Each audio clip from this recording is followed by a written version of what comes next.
बिस्मिल्लाहिर्रहमानिर्रहीम, अस्सलामुअलैकुम, good morning. 24/9 में खुश आमदीद। मैं हूँ आपके साथ सीमल हाशमी। अस्सलाम वालेकुम और मैं हूँ अबूजर मौसम। आप सबको गुड मॉर्निंग। सिमल आपको गुड मॉर्निंग और उम्मीद करते हैं कि दिन आपका खैरियत से गुजरे। और अगर हम बात करें मौसम की तो पूरे पाकिस्तान का मौसम इस वक्त शदीद सर्द भी है और ख़ासकर नॉर्दर्न एरियाज में तो बर्फबारी भी हो रही है। तो बड़े ज़बरदस्त मनाजिर देखे हमने वीकेंड, यानी कि 2021 की बर्फबारी जो है वो शुरू हो गई है। और आज और कल पंजाब में खास तौर पर मैदानी इलाकों में कहा जा रहा है कि बारिशें भी एक्सपेक्टेड हैं। व्हाट डू यू थिंक, बारिश के बाद मौसम मजीद सर्द हो जाएगा? क्योंकि अभी अगर हम शहर लाहौर की बात करें तो मुझे लग रहा है कि मौसम थोड़ा मुतदल हो गया। जो ठंड की एक पीक थी वो अब महसूस नहीं हो रही है, अलबत्ता कराची में मुसलसल हवाएं जी। और मुझे ऐसा लगता है कि चूंकि हमने देखा और ओवरऑल जो वेदर आके बताया जा रहा है कि आइंदा आने वाले दिनों में मजीद सर्दी होने जा रही है, लेकिन पहले बारिश होगी, उसके बाद सर्दी में मजीद इजाफा होगा और फिर टेम्परेचर दोबारा से पंजाब का 0 या 1 तक अराउंड रह सकता है। यानी कि मजा आने वाला है दोबारा से, अभी सर्दियां गई नहीं है। एनीवेज जी,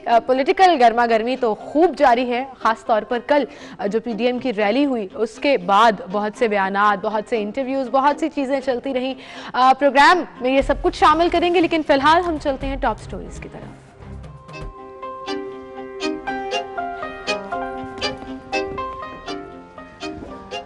भावलपुर में पीडीएम की पहली हुकूमत मुखालिफ रैली। पीडीएम सरबराह मौलाना फजल रहमान, मरीम नवाज और यूसुफ रजा गलानी समेत आला क़यादत की शिरकत।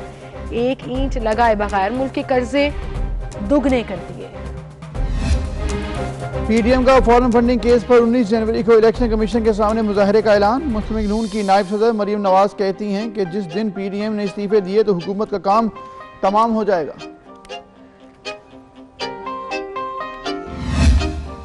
पाकिस्तान में कोरोना मजीद 39 अफराद की जान ले गया। गुज़श्ता 24 घंटों में 1895 अफराद में कोरोना वायरस की तस्दीक। मुल्क भर में तालीमी इदारे 3 मराहिल में खोलने और बोर्ड के इम्तहानात मई के आखिरी हफ्ते में लेने की तजवीज़ पेश। हतमी फैसला आज बैनुल सूबाई वज़राए तालीम के इजलास में होगा।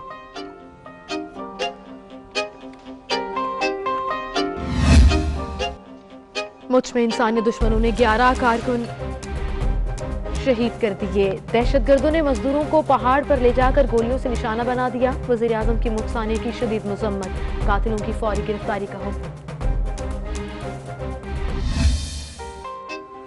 इस्लामाबाद में उसामा सत्ती कत्ल केस में गिरफ्तार ATS एहलकारों का 3 रोज़ा जिस्मानी रिमांड मंजूर। मुल्ज़िमान से पिस्तौल बरामद कर ली गई। 5 एहलकारों की एक ही गाड़ी पर ड्यूटी थी। तफ्तीशी ऑफिसर का अदालत में बयान। बाकी की तहकीकात के लिए SP सदर सरफराज विर्क की सरबराही में GIT तश्कील।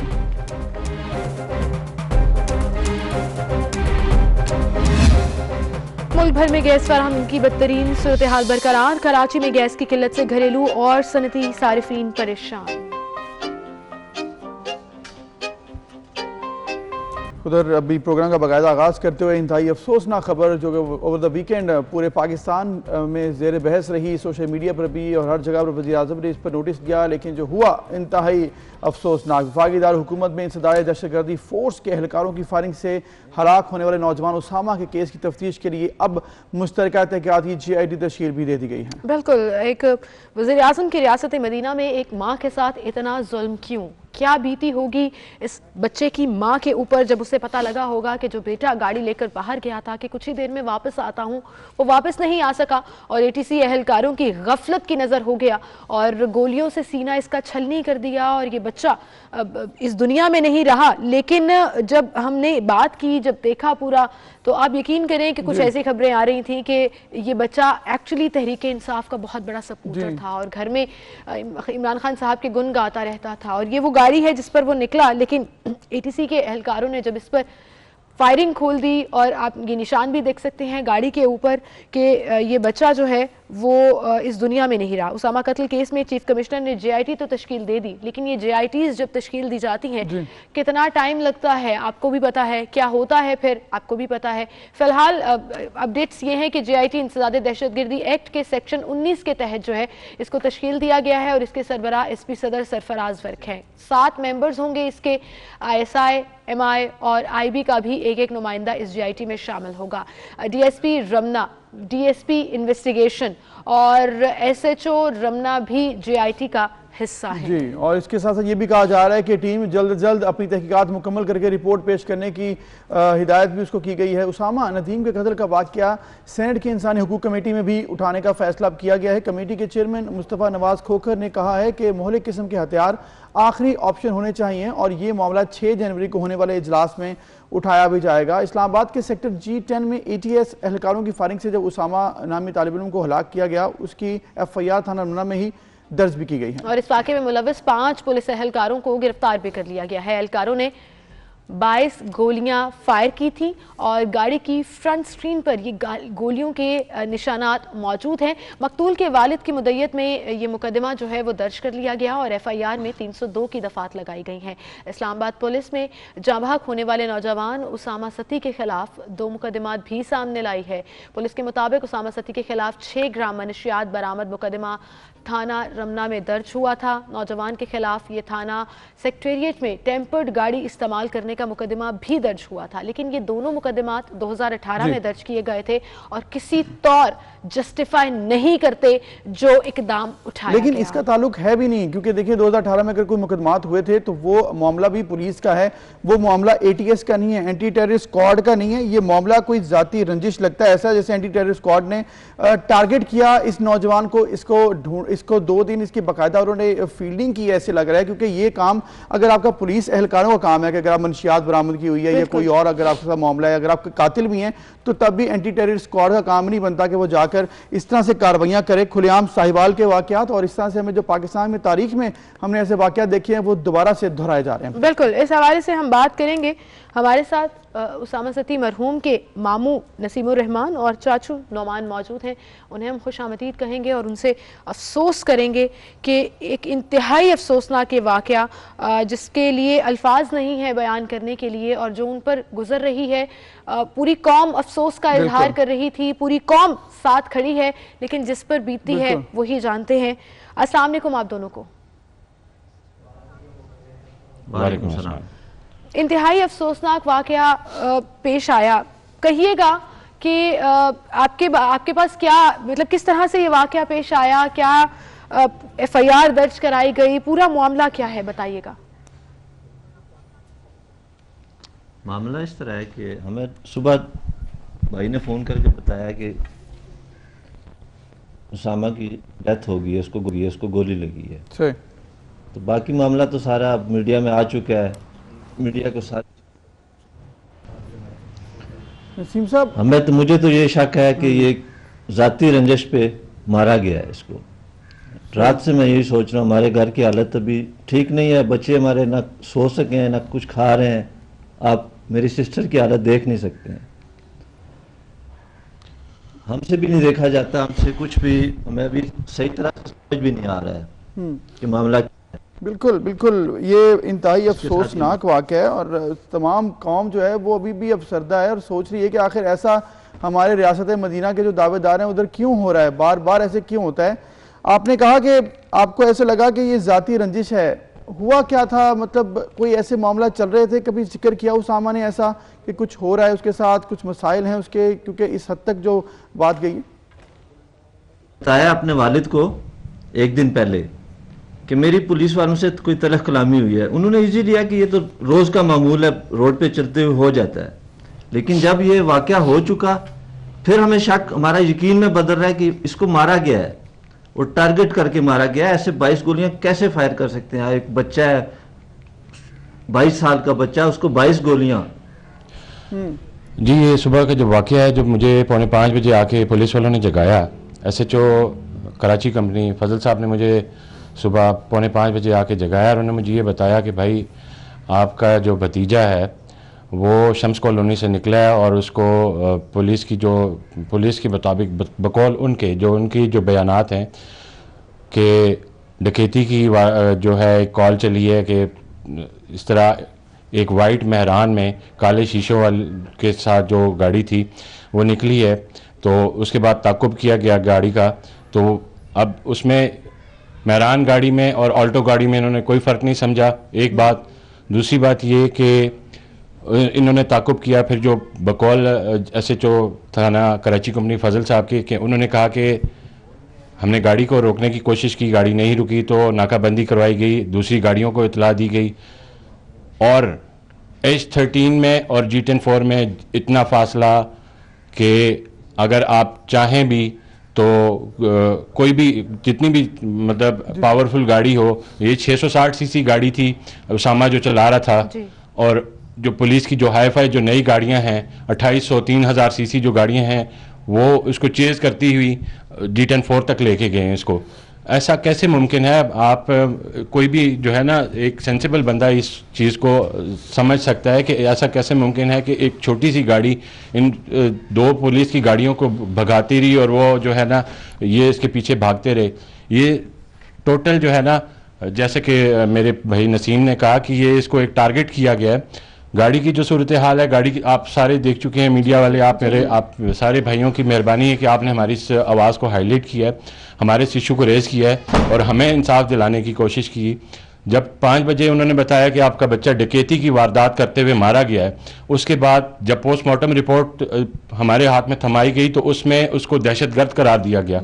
ठीक है, आप मीडिया के ताउन से हमारी जब आवाज़ लोगों तक पहुंची, आपने हमारी आवाज़ को बुलंद किया, गाड़ी की सूरत हाल दिखाई, पोस्टमार्टम रिपोर्ट दिखाई, 6 गोलियों का निशानात बच्चे की बॉडी पे दिखाए, तो उन्होंने अपना जो बयान था कि पहले वो पहले डकैत था, फिर उसके बाद दहशतगर्द था, उसके बाद उन्होंने उसको बेकसूर करार दिया गया। ठीक है, अब मेरा मुतालबा सारे जितने भी हाई ऑफिशियल्स हैं उनसे मेरा मुतालबा ये है कि सबसे पहले जो ये 5 दहशतगर्द थे जिन्होंने मेरे भतीजे को कत्ल किया, बेदर्दी से मारा है, उनको नौकरी से बर्खास्त किया जाए, उनको टर्मिनेशन लेटर्स जारी किए जाएं सबसे पहले। उसके बाद कोई भी सीनियर जज हाई कोर्ट का वो इस JIT को या जो भी तहकीकात हो रही है इसको हेड करे। बिल्कुल सही कह रहे हैं आप नुमान साहब, अफसोस तो है और स्टोरीज एड अप नहीं हो रही जिस तरह आपने भी चीजें बताई, और एक जुल्म हुआ, जुल्म का पहाड़ टूटा, तो मीडिया ने जाहिर है उसको हाईलाइट करना ही था और आपसे बात करने का मकसद भी यही है। ये जो आप बात कर रहे हैं कि फासला बहुत ज्यादा था और पहले दहशतगर्द और ATC ने डकैती की कॉल के ऊपर रिस्पॉन्ड किया, तब भी ये नहीं बनता कि डायरेक्ट गोलियां मार दी जाएं। क्या उसामा के पास कोई हथियार था? क्या वो ये एक्सक्यूज भी यूज कर सकते हैं कि उसने फायरिंग की थी जिसकी वजह से उसको हमने काउंटर फायरिंग के अंदर कत्ल कर दिया? जो DSP साहब थे उन्होंने हमें बताया कि इसकी गाड़ी से कोई चीज नहीं बरामद हुई है, कोई हथियार, कोई नहता था। आप देख सकते हैं ना, आप खुद रिपोर्टिंग करते हैं, आपको अंदाजा होगा कि अगर गोली अंदर से फायर की जाती तो शीशा बाहर की तरफ जाता। बिल्कुल सही कह, कोई बाकी साइड के कोई भी शीशे टूटे हुए नहीं थे।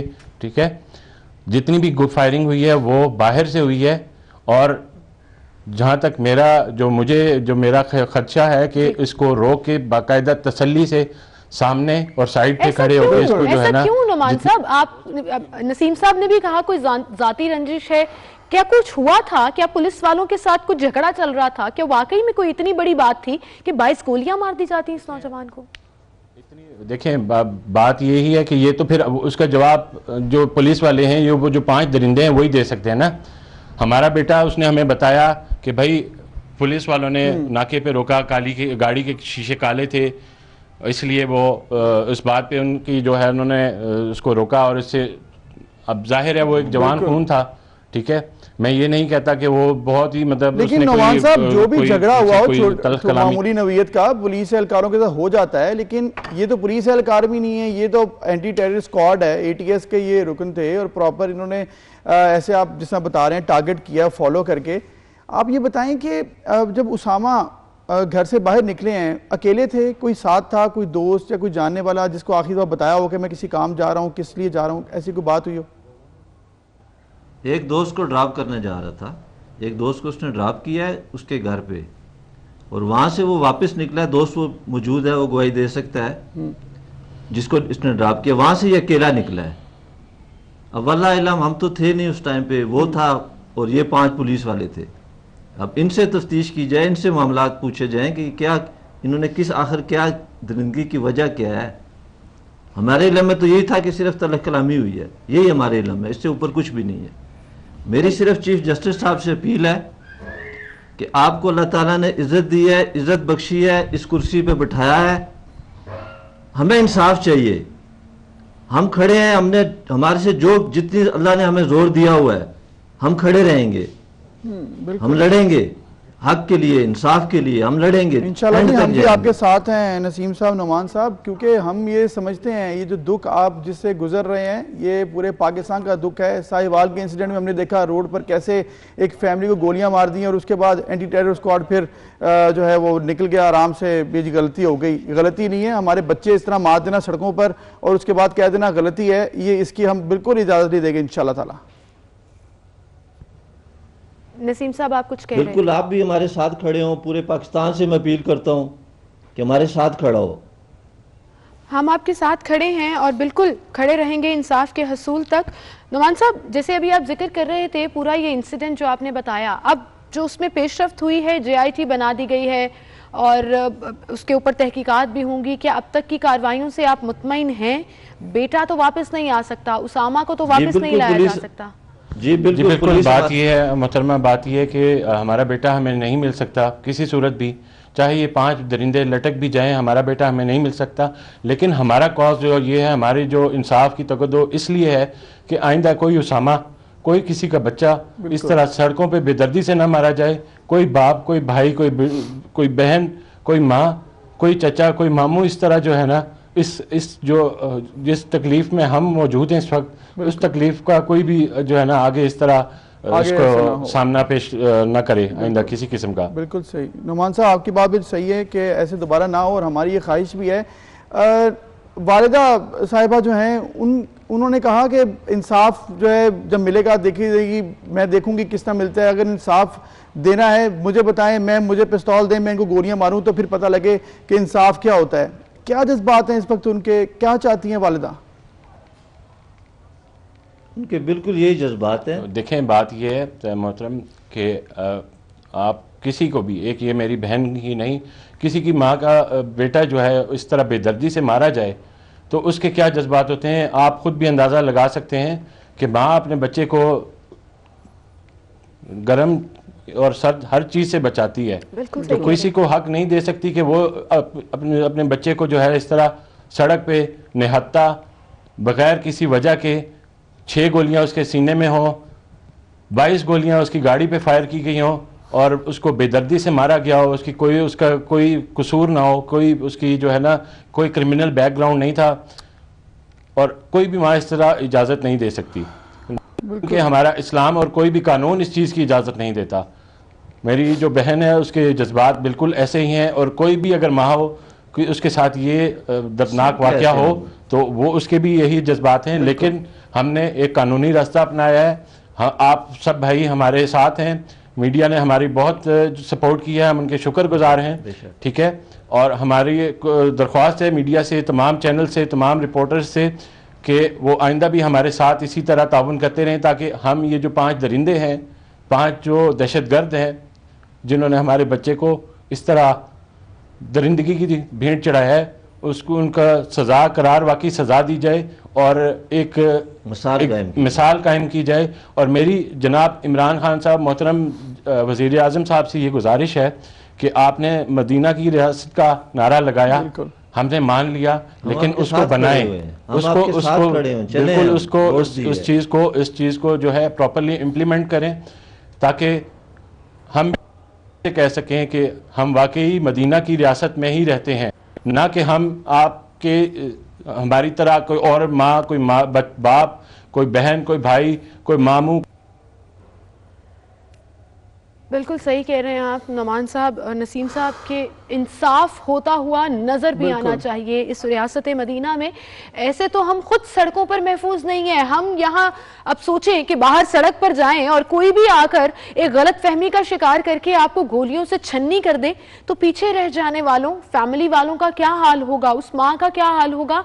I can not even imagine that कि एक बेटा सही सलामत तंदुरुस्त बाहर गया है सिर्फ अपने दोस्त को छोड़ने और वापस वो 4 लोग उसको उठाकर लाते हैं क्योंकि वो अब इस दुनिया में नहीं रहा।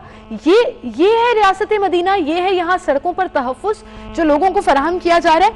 आपने ये कहा नसीम साहब कि उसामा जो है वो बड़ा ही सीधे ट्रैक पर रहने वाला और कोई उसका बैकग्राउंड इस तरह का नहीं था। अब पुलिस वाले जब इन्वेस्टिगेट कर रहे हैं तो हमेशा मैं एक बात कहती हूं कि कहीं ना कहीं वो बचाने की कोशिश भी करते हैं। I am not saying this in this case, लेकिन ऐसे ही बात भी निकल आती है।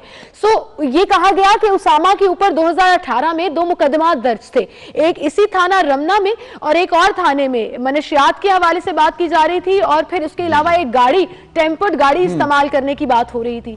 क्या इसमें कोई सदाकत है? उसामा किस किस्म का लड़का था, थोड़ा सा बताइए। जो एक FIR उस पर कटी है जो इन्होंने हमें सेंड किया, हमने देखी है, जो गाड़ी के हवाले से है, ठीक है, वो सरासर झूठ है। उस पर सारी, इसका नाम किसी और उसामा का है, एड्रेस किसी और का है, वो झूठी FIR जी। दोनों FIR झूठी हैं और इसकी जो तस्दीक है वो DIG साहब भी कर चुके हैं और DSP साहब जो खालिद अवान साहब हैं उन्होंने बयान जारी कर दिया है। अगर नहीं किया तो उनको हिदायत दी गई थी DIG साहब की जानिब से, IG साहब की जानिब से, कि वो इस बारे में अपना बयान जो है रिकॉर्ड कराएं मीडिया को, और हमें जो है जो इस अजियत से बचाएं कि हमारे बच्चे की जो कैरेक्टर असैसिनेशन जो की जा रही है उसको ख़त्म किया जाए। ठीक है, बिल्कुल सही आपने कहा। किस किस्म का लड़का था, क्या एक्टिविटीज थी उसकी, थोड़ा सा बताइएगा। देखें, वो बिल्कुल वो बहुत फ्रेंडली, थोड़ा शाय सा था, लेकिन अपने दोस्तों के साथ बहुत अच्छा था, बहुत फ्रेंडली था, बहुत खुले दिल का और बहुत जिंदा दिल इंसान था। आपने उसकी सोशल मीडिया पे तस्वीरें देखी होंगी, उससे आप अंदाज़ा लगा सकते थे कि मतलब वो किस तरह खुश लिबास और बहुत शौकीन मिजाज बंदा था। मतलब वो कपड़े अच्छे जूते और जो अच्छी खुशबू जो है, और अपनी गाड़ी जो उसने मतलब प्रॉपर मेंटेन की हुई थी, और उसको मतलब वो रोज़ तकरीबन हर 2 दिन बाद वो उसकी धुलाई खुद करता था, और वो जो है उसको बड़े प्यार से रखा हुआ था उसने। बहुत अफसोस है जी, जिस तरह से वो एक नॉर्मल ज़िंदगी गुजारा था और उसकी ज़िंदगी के आगे ऐसा बड़ी रुकावट डाली। ATS ने, जो कानून के मुहाफिज हैं, जो हमारी ज़िंदगी के मुहाफिज हैं, वही इस तरह कर रहे हैं। नुमान साहब, इस तरह के वाक़यात पहले भी हुए। साहिवाल में जो इंसिडेंट हुआ, आपको याद होगा कि रोड पर इसी तरह फैमिली के साथ जो जुल्म हुआ, रेंजर्स ने किया कराची में, वो भी एक जुल्म की दास्तान थी। एक और वाक़या ऐसा हो गया है, हमारे बच्चे इस तरह रोड पर अगर कत्ल कर दिए जाएं उन्हीं की तरफ से जो हमारे मुहाफिज हैं, फिर क्या करेंगे हम, किसकी तरफ देखें? आपने कह दिया कि इमरान खान साहब इंसाफ दिलाएं, वो तो पहले भी कह चुके हैं। देखें, इस हवाले से जनाब शेख रशीद साहब जो वज़ीर दाखिला हैं, उन्होंने हमें कल इस बात की यकीन दहानी करवाई है।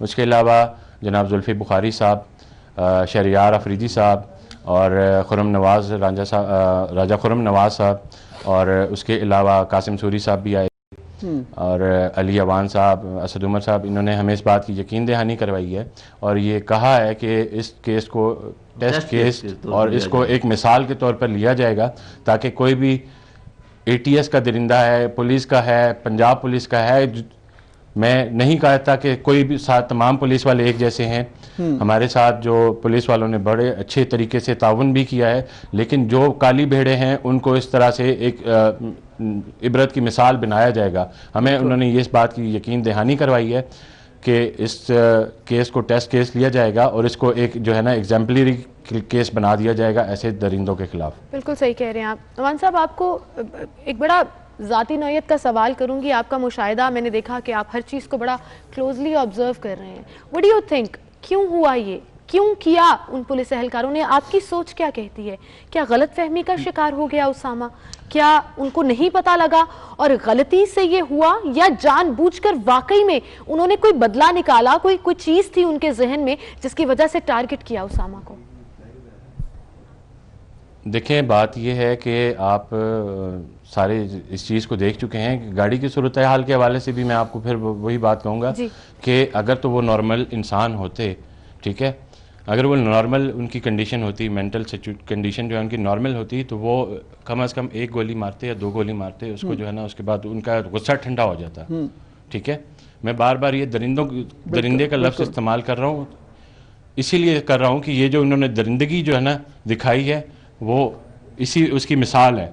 ठीक है, एक आम इंसान, अगर मुझे कोई किसी से कोई ज़ाती रंजिश हो, ठीक है, तो मैं अपना गुस्सा 1 गोली मार के उसको ख़त्म कर लूँगा, ठीक है, या 2 गोलियां मार के खत्म करूंगा।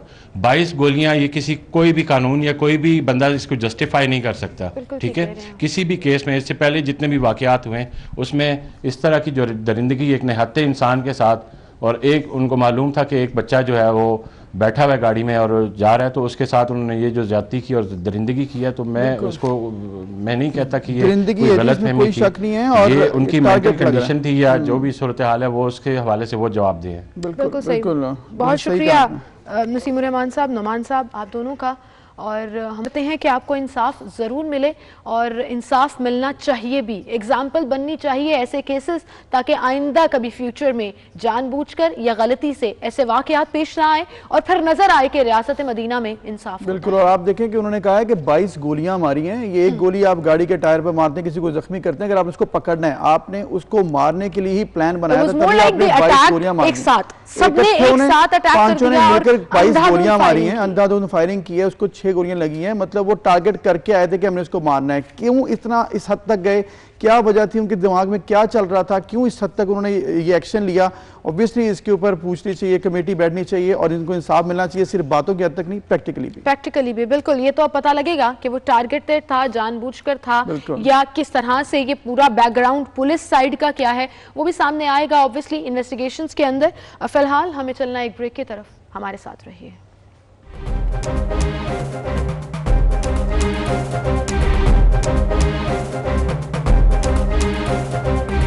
वेलकम बैक नाज़रीन। अब हम बात करेंगे पाकिस्तान और न्यूजीलैंड के दरमियान जारी दूसरे टेस्ट की, जिसका दूसरा रोज भी जारी है, और इस वक्त पाकिस्तान के 297 के जवाब में न्यूजीलैंड ने 265 बना लिया जी, और 3 विकेट्स अभी तक उनके सिर्फ आउट हुए हैं। दैट मीन्स कि एक लंबा लीड जो है न्यूजीलैंड का प्लान बन चुका है। 265 मतलब 3 आउट है, तो फिर कम अज़ कम भी अगर 150-200 रन ऊपर बना लिए तो फिर पाकिस्तान की टीम के लिए मुश्किलात बन जाएंगी। कि फिर मुश्किलात का सामना होगा पाकिस्तान की बैटिंग लाइन को, हम फिर बात करेंगे एक दूसरे के ऊपर। तो क्या आपको लगता है कि इस दफ़ा उम्मीद लगानी है, और क्या आपको ये लगता है कि इस दफ़ा जो है वो पाकिस्तान कुछ अच्छा परफॉर्म कर सकेगा? क्योंकि लास्ट टाइम भी आप ये कह रहे थे कि अगर फवाद आलम मजीद थोड़ा सा टिक जाते और उनकी पार्टनरशिप थोड़ी सी और लंबी हो जाती तो शायद हम मैच बचा लेते। ये लास्ट टेस्ट मैच की बात है, मैं मुझे उम्मीद थी कि जिस तरह से खेले थे, बड़ा अच्छा खेले थे, ड्रॉ की तरफ भी हम जा रहे थे, लेकिन ऐसा नहीं हो सका। शुरुआत अच्छी नहीं थी ना, शुरुआत अच्छी नहीं थी, दरमियान में अच्छा खेले, लेकिन इस दफा ऐसा है कि दूसरा दिन खत्म होने वाला है, क्योंकि अभी सेशन 3 चल रहा है जी, डे 2 का। तो अब जो इस वक्त सिचुएशन है पाकिस्तान की बैटिंग लाइन की, जो कि एक बार फिर चली नहीं है, और सिर्फ अगर देखा जाए कि इस दफ़ा अजहर अली जो कि वैसे तो अच्छा नहीं इतना खेल रहे थे कुछ अरसे से, लेकिन इस दफ़ा 93 उन्होंने बनाया, फिर ज़बरदस्त खेला मोहम्मद रिजवान ने एक बार फिर 61 बनाया। लेकिन इसके जवाब में जो न्यूजीलैंड की बैटिंग है वो बड़ी ज़बरदस्त चल रही है। पाकिस्तान की जो बॉलिंग लाइन है उसमें कोई खासकर अब तक शाहीन आफरीदी और मोहम्मद अब्बास के अलावा किसी ने कोई ज़बरदस्त बॉलिंग नहीं की है। अब हमें ये लग रहा है कि जो विलियमसन ने जो सेंचुरी बना ली है उसकी वजह से मजीद न्यूजीलैंड स्ट्रांग होगा, और पाकिस्तान की मुश्किल होगी। स्ट्रांग टीम, और स्पेशली जिस ग्राउंड पर वो खेल रहे हैं, नंबर 1 है वो टेस्ट में, तो डेफिनेटली एक प्रेशर ओवरऑल वैसे ही हमारी टीम के ऊपर रहता है। हम तो जिसे कहते हैं ना शहंशाह है प्रेशर लेने के, होम ग्राउंड पे खेलने का प्रेशर, नंबर 1 टीम के साथ खेलने का प्रेशर, मैं ऐसी जनरल प्रेशर की बात ना होने का प्रेशर, इतना ज्यादा स्कोर बना लिया उसका प्रेशर। हाँ, ओवरऑल इन हिस्ट्री अगर प्रेशर्स की बात करें, ऑडियंस ने दूसरी टीम को ज्यादा शेयर किया, ओहो हमें प्रेशर आ गया, बाबर आजम खेल रहे प्रेशर आ गया, आपस में लड़ाइयां चल रही हैं प्रेशर आ गया, फिर स्टंप के ऊपर आवाज आती है सिंगल ले ले वरना डांट पड़ेगी, उसका प्रेशर आ जाता है, जो कल बाय द वे मीडिया पर काफी ज्यादा डिस्कस हो रहा था। सो ये एटीट्यूड है हमारे ओवरऑल टीम या प्लेयर्स का, जिसमें मैं ये समझती हूँ कि प्लेयर्स से ज्यादा ना मैनेजमेंट कहीं ना कहीं मैटर करती है, कि मैनेजमेंट कितनी स्ट्रांग है और वो कितना स्ट्रांगली अच्छे डिसीजंस लेती है कि टीम बड़ा काम माइंडेड, बड़े पुरसकून तरीके से खेल सके। I had to take it out Abu sir, इसलिए मैं आपको बोलने नहीं दे रही थी, मुझे ये लाइन पूरी करनी थी। आप कह रही हैं ठीक है, लेकिन ऐसा होता नहीं कि सिर्फ मैनेजमेंट पे आप डाल दें, प्रेशर लड़कों के ऊपर भी उन्होंने भी उठाना है। इसलिए प्रोफेशनल्स हैं, प्रोफेशनल्स हैं, वो खेलने आए हैं ग्राउंड में, प्रेशर के जवाब देकर तो नहीं कह सकते कि जी प्रेशर था इसलिए हमारे से ऐसा हो गया, फील्डिंग में कैसे दफा का है, आपने सुना नहीं, बहुत दफा का इस चीज का बहुत प्रेशर था, उस चीज का बहुत प्रेशर था। मतलब आप प्रोफेशनल्स हैं। देखिए मैनेजमेंट अगर स्ट्रांग होगी, if we have a strong team at our back, तो तभी हम डिलीवर कर सकेंगे। मैं आप अच्छे हो ना हो, देखें वो पाकिस्तान बात की में बात आ कहा जाती जाता है है। इतना जी इतना यहाँ पर पोटेंशियल है, इतनी ज़बरदस्त पाकिस्तान का रॉ टैलेंट इतना ज़बरदस्त है। जब आपको मौका दिया जाता है, आप कहते हो हमें मौका दिया जाए, मौका दें तो परफॉर्म नहीं करते हैं, फिर इसमें किसका कसूर है? आपकी अपनी ट्रेनिंग का कसूर है, आपकी अपनी जो ट्रेनिंग डेडिकेशन है किसने उसका देनी है, कसूर पॉलिश किसने करना है, खुद groom आपने किसने करना होता है, किसी पे नहीं डाल सकते ना। क्वेश्चन कोचिंग किस लिए रखी जाती है, इतने बड़े बड़े स्क्वाड्स, इतनी बड़ी बड़ी टीम्स, इतने बड़ी बड़ी मैनेजमेंट के प्लान्स क्यों हायर किए होते हैं? ताकि ग्रूम कर सकें, आप मार्जिन दे सकें, प्लेटफॉर्म्स दे सकें। एनीवेज जी, इस मैच पर तो हम बात करते ही रहेंगे जब तक ये मैच चलेगा, और फिर जब ये मैच जिस सूरत हाल, जिस करवट भी बैठेगा, वो अबूजर की स्माइल या सैडनेस से जो है वो अभी तो देखें क्या हो रहा है। अभी तो हमारी टीम कोशिश कर रही है कि उनके आउट कर लें जल्द से जल्द। अभी रन आउट किया है, वो फ्री आउट हो जाए तो ठीक है, ना हुआ तो फिर लेट्स सी क्या होता है। लेकिन ओवरऑल बाबर आजम के ना होने से मुझे लगता है पाकिस्तान की जो बैटिंग लाइन है उसमें बहुत बड़ा सेटबैक मिला है, क्योंकि पाकिस्तान के पूरी टीम, आप T20 हो, आप टेस्ट मैच हो, हर चीज के ऊपर बाबर आजम के ऊपर डाल देंगे तो ये तो गलत बात है। आउट हो गया ना मेरा ख्याल, आउट होगा नहीं, ये आई एम नॉट श्योर ये आउट है ये नहीं, आप बताएं क्या लग रहा है आपको? नहीं है, बच नहीं हुआ जी। ये तुक्के जो है ना, नहीं हुआ, वो देख रहे हैं, नजर आ रहा है आपको विकेट नहीं, अब विकेट लेट हुआ, वो क्रीज से लेट हुआ और तब तक वो लाइन क्रॉस कर चुके थे। इट्स टू ऑब्वियस, और आउट नहीं हुआ। लेकिन चलें, अच्छी कोशिश है, इससे आप दूसरी टीम के ऊपर प्रेशर जरूर डाल सकते हैं। देखो we almost not you out, but let's see क्या होता है। चलें जी, देखते हैं आगे पाकिस्तान की टीम कल का दिन कैसे खेलती, क्योंकि थर्ड सेशन है, अभी खत्म होने वाला मैच थोड़ी देर में, और कल दोबारा से जब पाकिस्तान की टीम फील्ड में उतरे तो जल्द से जल्द न्यूजीलैंड को आउट करे, ताकि जो आपकी जो लीड है वो कम से कम हो। यही इस वक्त हमारी कोशिश है। इस दफा जितवा देना, प्लीज प्लीज जितवा देना, मेरे को एंकर ने खुश होना है, फ्लॉन्ट करना है कि हम यहाँ ड्रॉ कर लें, मेरे ख्याल में बड़ी जीत हो जाए यहाँ जो हालात है हमारे।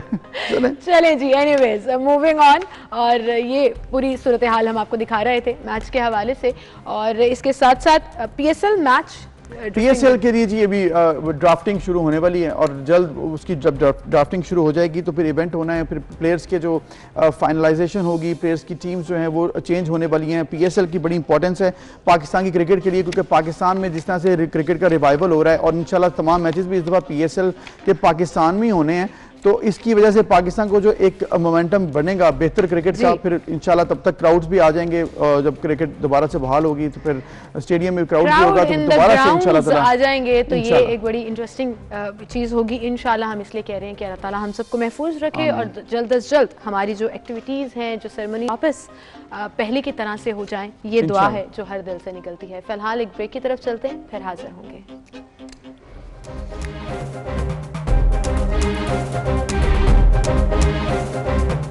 नाज़रीन, बलूचिस्तान के इलाका मच, जहां पर कोयला फील्ड में दहशतगर्दों का एक हमला हुआ, अफसोसनाक एक और हमला, 11 कारकुन जहां भग कर दिए गए, और कोयला फील्ड में नामालूम अफराद की इस फायरिंग से जो 11 कारकुन जहां भग हुए थे, वहां पर मजदूरी करने गए थे, अपने घर के लिए रोजगार बनाने गए थे, लेकिन अफसोस का ये मकाम है कि दहशतगर्द इस तरह से जुल्म करते हैं। बिल्कुल, मुसल्लह अफराद मच कोयला फील्ड में काम करने वाले कारकुनों को अगवा करके करीबी पहाड़ियों में ले गए, फिर उन्हें फायरिंग करके जख्मी किया, और पुलिस का कहना था कि इस फायरिंग के नतीजे में 10 से ज़ायद कारकुन जो जख्मी हुए, उनमें से कई कारकुनों की हालत तशवीशनाक बताई जा रही है। इस हवाले से हम बात करेंगे, क्या इन्वेस्टिगेशंस हो रही हैं, किस तरीके से इस पूरे मामले को देखा जा रहा है, और फिर इस फायरिंग के वाक़े में जो कारकुन शहीद हुए उनके हवाले से भी हम बात करेंगे। Spokesperson Balochistan government Liaquat Sherwani साहब हमारे साथ मौजूद हैं, उन्हें हम उनसे बात करेंगे और उनसे जानेंगे कि ये वाक़या किस तरह से पेश आया, वो क्या कहेंगे इस पर।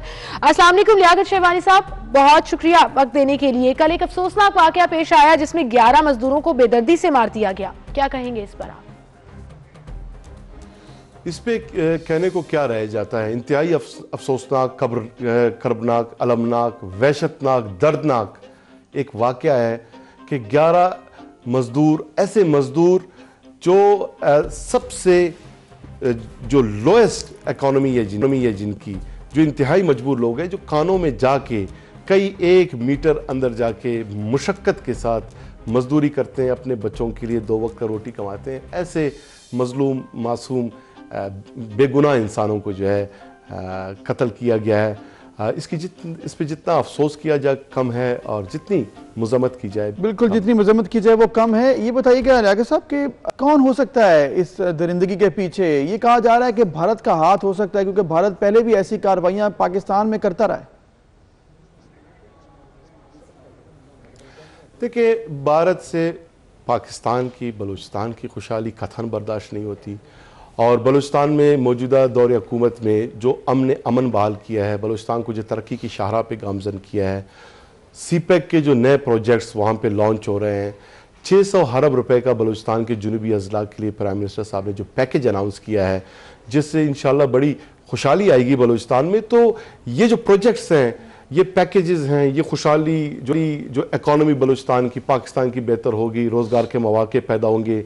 बलूचिस्तान गवर्नमेंट ने 2 स्पेशल इकनॉमिक जोन जो इस्टेब्लिश करने जा रहे हैं, 11 बॉर्डर सिटीज़ मार्केट्स इस्टेब्लिश करने जा रहे हैं, और इसके अलावा जो रोड कनेक्टिविटी के प्रोजेक्ट्स हैं, जो खुशहाली के प्रोजेक्ट्स हैं, जाहिर है कि भारत समेत जो इस मुल्क के दुश्मन हैं उनको हजम नहीं होगा, और पास्ट में भी साजिशें करते रहे, मुमकिन है इस साजिश में भी उन्हीं का हाथ हो।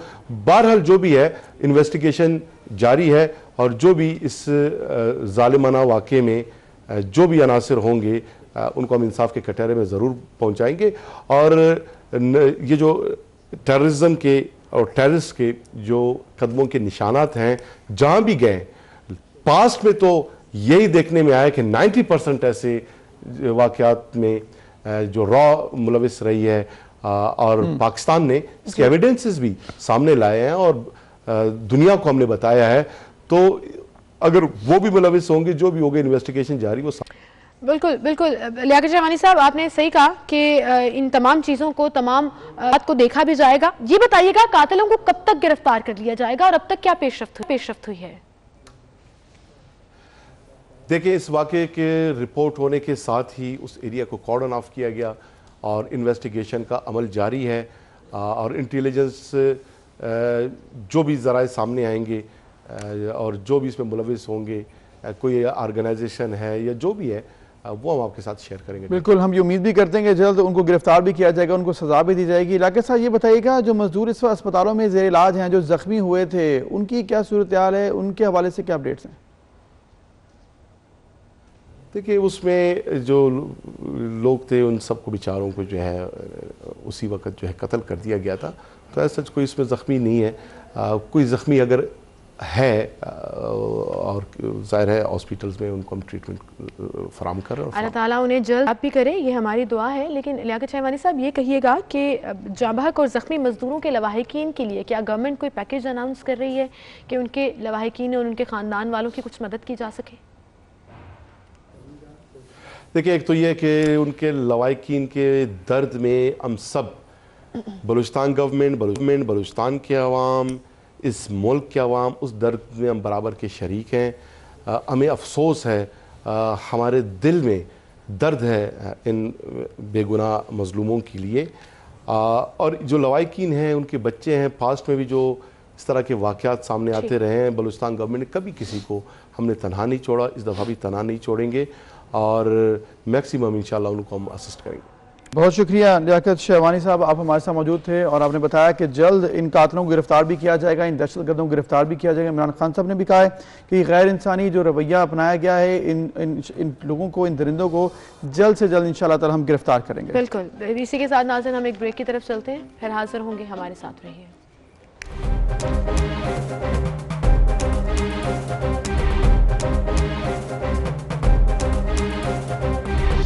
Welcome back. एक बार फिर से आपको खुशामदीद कहेंगे और अब ज़रा सियासी मंजरनामे पर नज़र डाल लेते हैं कि कल भरपूर एक्टिविटीज़ रहीं, और जो साउथ पंजाब में भावलपुर में जो रैली निकाली गई पीडीएम की जानिब से, उसमें पीडीएम के रहनुमाओं ने तो खिताबात किए ही, जिसकी झलकियाँ हमने आपको दिखाई भी है और आप देखते भी रहे होंगे।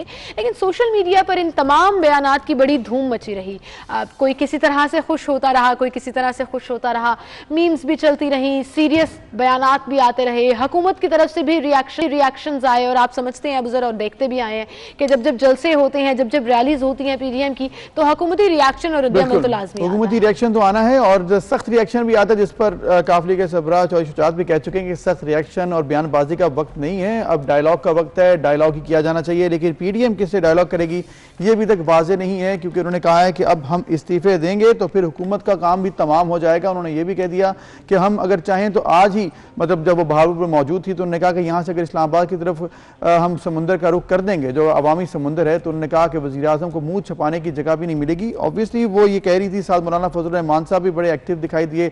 उन्होंने भी कहा कि जो इस वक्त सूरत हाल है, 19 जनवरी को हम इलेक्शन कमीशन के सामने मुजाहरा भी करेंगे। अब ये मुजाहरा होने जा रहा है जी PTI के फॉरेन फंडिंग केस के हवाले से, जो कहा जाता है कि फॉरेन फंडिंग हुई है इसराइल से, भारत से और दीगर ममालिक से।